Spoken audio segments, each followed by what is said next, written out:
This is a big one for me because I will be talking about one of my top 3 moves of all time, squats. Today, I will help you understand your body for you to know what type of squat, variation, and depth works best for you, because there's no such thing as one squat fits all.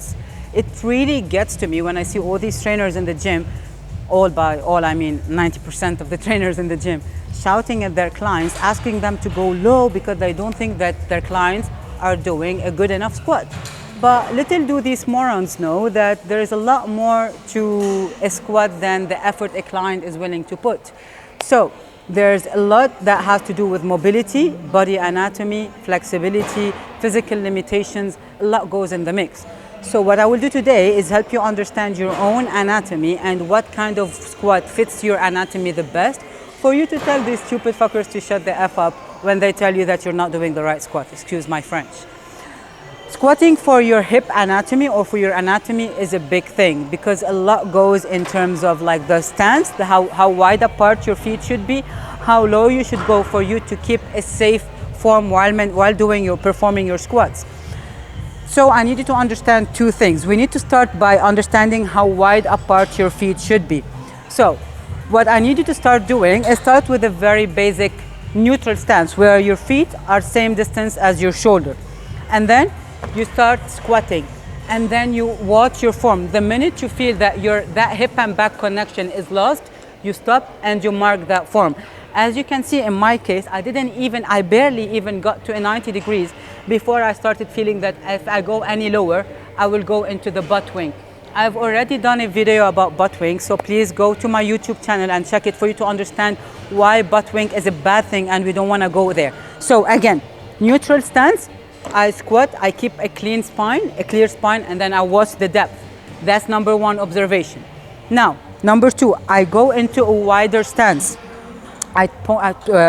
Toes pointing outside to protect my knees, and then I squat. If you notice, I'm able to squat way lower in the wider stance in my case than on a narrow stance. And this is all related to hip anatomy. So again, I observe my form, my depth with a wide stance, and I make sure I have a clear squat, and then I go back up.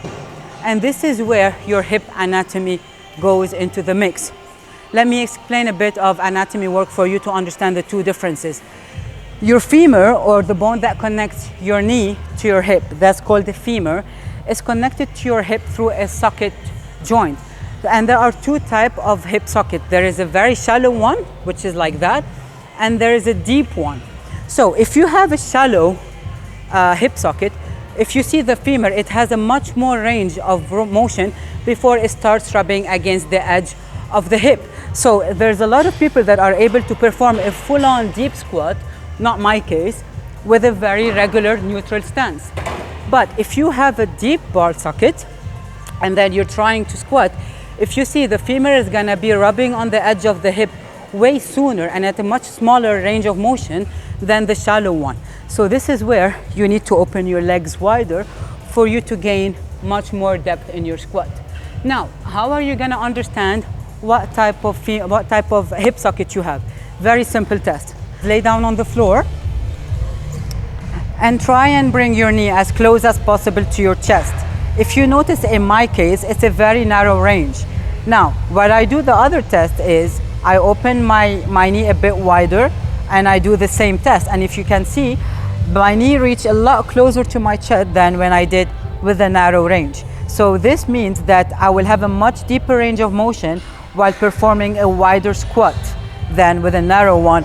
It's a very simple test that allows you to understand your anatomy and what squat variation and depth works the best for you.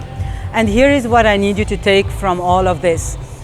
The major point out of performing any kind of training program is maximizing your fitness level and your health while still enjoying the results. So understanding your anatomy is a big part of this.